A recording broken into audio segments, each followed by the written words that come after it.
kami dari tim Balai Pelestarian Situs Manusia Purba Sangiran ke depan hingga tanggal 21 melaksanakan kegiatan konservasi pada koleksi Museum Anjuk Hadak.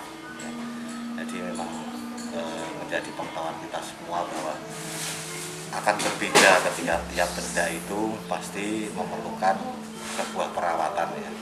Beda kalau dengan manusia, dia pasti akan mandi sendiri, tapi kalau benda kan nggak mungkin memperbaiki atau mempercantik diri sendiri dengan mandi begitu. Nah, makanya kita sebagai bagian dari kewajiban dari tupoksi Balai Pelestarian Situs Manusia Purba karena ini sudah melaksanakan amanah dari Undang-Undang Cagar Budaya Nomor 11 Tahun 2010, kita melaksanakan konservasi di sini, Pak. Nah, jadi ini target kita ada sekitar 100 fragmen fosil. Demikian yang ada di sini itu salah satunya adalah mulai dari temuan kerang Ostrea, ini jenisnya Ostrea, cangkangnya begitu ya Pak ya. Ini dari laut dalam. Kemudian ini ada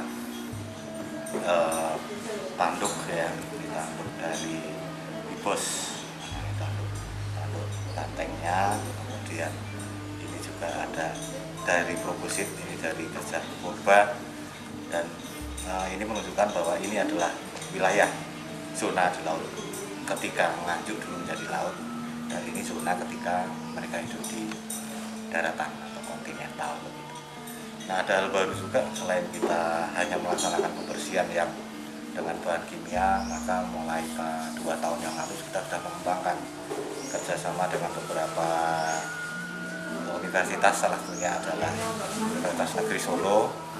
Kita mengembangkan pertama ada pembersihan dengan jeruk nipis. Jadi kalau jeruk nipis ini kalau kita kenal di masa pembuatan keris, misalnya di masa-masa Islam begitu atau hidup Buddha, dia adalah untuk membersihkan dari logam, kotoran-kotoran. Dan ternyata dia juga mampu, asam sitratnya ini mampu membersihkan kotoran atau matriks yang masih menempel pada fosil yang dia akan mengganggu secara visual begitu. Yang akan dikupas kemudian dibersihkan, dan ini merupakan bagian dari gerakan green chemistry ya. Yang termasuk juga ini ada minyak atsiri. Nah, minyak atsiri ini juga kita coba untuk melakukan preservasi, jadi untuk pengawetan fosilnya tersebut. Dan beberapa hal yang kita lakukan, kita evaluasi, ternyata memang ada peningkatan, artinya dari perlindungan itu dia akan lebih kuat dari secara fisik, dari climate, dari iklimnya, juga dari mungkin faktor-faktor biologis yang lain seperti lumut atau mungkin ada kegiatan-kegiatan seperti binatang-binatang yang lain, serangga misalnya, dia akan lebih kuat. Jadi untuk hari ini kita sudah mampu melaksanakan untuk 30 fragmen fosil, Pak. Jenisnya Pak? Dari beberapa jenis yang ada, beberapa ini adalah kerang, kemudian dari fauna darat, ini ada tanduk ini juga tanduk dari dibos, kemudian beberapa dari gajah purba yang sementara ini. Namun di belakang untuk kedepannya juga masih banyak temuan-temuan yang belum sempat kita identifikasi, Pak. Karena dalam proses konservasi ini yang pertama memang melaksanakan identifikasi dulu. Kemudian ini binatang apa sih? Nah, nanti ahli biologinya dia akan bercerita tentang binatang tersebut. Misalnya ini Ostrea, ini misalnya Ostrea. Kemudian itu bagian dari mana? Ini cangkangnya atau rumahnya. Kemudian ukurannya berapa sih? Panjang, lebar, dan tebalnya. Seperti ini. Ada ketebalannya, ada panjang lebarnya. Kemudian dari bagian konservasi, dia juga akan memberikan catatan tersendiri di baliknya. Jadi ada 2 hal di sini, adalah identifikasi dan konservasi. Ini sangat penting ya. Jadi dia akan mencantumkan warnanya seperti itu. Kemudian beratnya berapa. Kemudian kondisi cara konservasinya itu pakai apa, di situ disebut sebagai air mengalir dengan sikat gigi.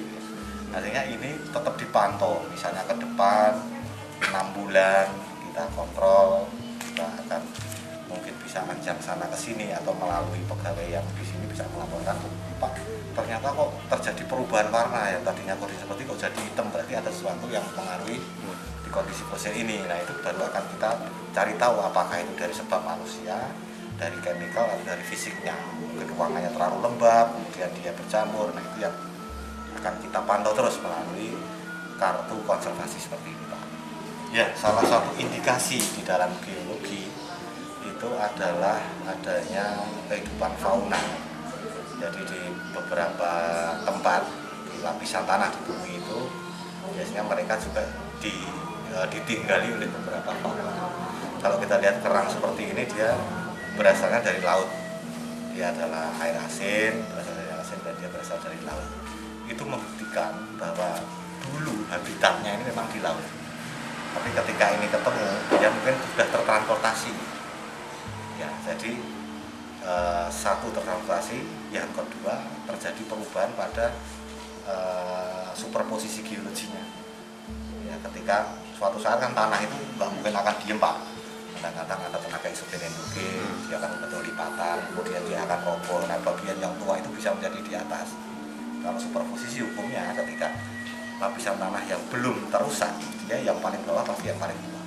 Posisinya mesti seperti ini kalau di dalam posisi superposisi yang sebenarnya. Tapi karena ketika dia mengalami pengangkatan, kemudian dia miring dan meroboh, dia akan terbalik seperti ini. Seakan-akan lautnya malah di atas, sedangkan gajah purbanya di bawah.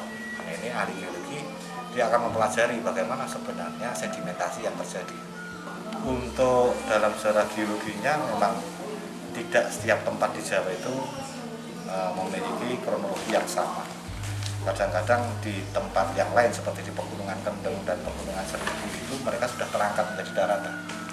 Tapi beberapa depresi zone di Ngawi seperti itu dia masih menjadi laut.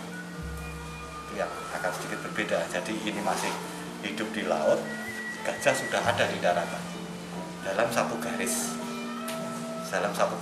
umur geologi. Jadi seperti kalau kita tinggal di sini daratan, tapi dalam waktu yang sama di bagian laut selatan atau laut utara sana dia masih hidup terangkat seperti ini. Dan itu terendapkan kemudian dalam waktu yang hampir sama, sehingga kalau bisa diukurkan secara ilmu geologinya memang di Sangiran kalau kita perbandingkan dengan lapisan yang hampir sama namanya dengan stratigrafi tanah yang ada di Jawa Timur dengan nama Kalibeng, Pucangan, kemudian Grensbang, Tampu dan Atopuro, memang ini sekitar 2 juta, Pak. 2 juta tahun yang lalu. 2 juta tahun itu habitat dia waktu hidup. Ya, tapi mungkin di tempat lain sudah ada yang jadi daratan dalam waktu 2 juta itu. Tapi ketika ditemukan 2 juta. Dibanding dengan fosil yang dari darat, Pak, seperti Tanduk Ganteng. Jadi kalau itu lebih tua yang mana? Lebih tua yang laut jelas. Karena memang Pulau Jawa secara umum, secara general itu dulunya di bawah laut. Kemudian baru sekitar 30 juta tahun yang lalu itu sampai Nusantara ya mungkin Sundaland itu baru naik permukaan. Nah kemudian ketika dia menjadi laut waktu itu mungkin juga di beberapa pulau Jawanya sudah kelihatan sebagian, beberapa masih ada di laut dalam dalam waktu yang sama, dan ini tinggalnya di laut dalam. Dan kalau dalam superposisi yang sama tentunya dia akan binatang darat akan lebih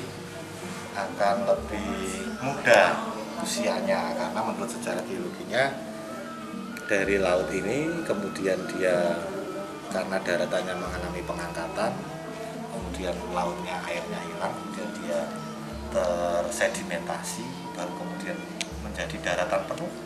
Kalau di Sangiran itu sekitar 300.000 sampai dengan 700.000 tahun yang lalu, baru binatang-binatang itu bisa tinggal di situ melalui migrasi yang panjang tentunya. Dia bisa tinggal di situ, kemudian dia mungkin mati di situ dan terfosilisasi. Di Nganjuk sendiri itu kalau dalam sejarah geologinya tidak hanya Nganjuk ya. Artinya kita akan bicara dalam skala luas. Semuanya mengalami laut dalam. Jawa. Karena dia dulu di bawah laut. Kemudian dia mulai pengangkatan, tidak secara bersamaan, ada yang tetap dari laut saat itu, ada yang sudah dari daratan. Kalau di sini dibandingkan dengan Pegunungan Kendengnya di sebelah utara, tentunya dia lebih akhir. Akhir. lebih akhir. Sini lebih akhir berarti. Pegunungan Kendeng sudah ada duluan. Jadi di sini daerah lebih rendah, dia terangkat dulu, kemudian baru maju yang teratas. Kalau di dalam studi geologi ya, dari Pancasila. Sepanjang ini kita pernah menemukan semacam tulang panjangnya manusia, tapi masih dalam proses para ahli untuk diteliti apakah dia betul-betul fosil atau tinggalan manusia Homo sapiens yang lebih muda. Karena mungkin ada dua jenis hunian yang ada di sini. Karena untuk alat batunya itu juga, kalau sementara ini kayaknya sih belum begitu jelas Pak. Belum jelas ketemu untuk alat batunya seperti itu. Nah itu kita nggak tahu juga ya apakah belum bisa juga atau memang model alat berburunya zaman dulu pakai kayu. Salah satu yang namanya alat bola batu ya Pak. Kalau di Sangiran disebutnya bola batu ya. Bola batu itu ada dua hal yang mungkin saya belum mengidentifikasi secara lebih detail. Memang itu bisa terbentuk dari alam, bisa juga digunakan sebagai alat. Ya, dua. Jadi kita akan, kalau para ahli mungkin akan melihat cara pembuatannya, apakah dia dipangkas kemudian digunakan atau dia memang ada namanya pelapukan yang bentuknya seperti itu Pak. Bisa menjadi pelapukan seperti kulit bawang demikian.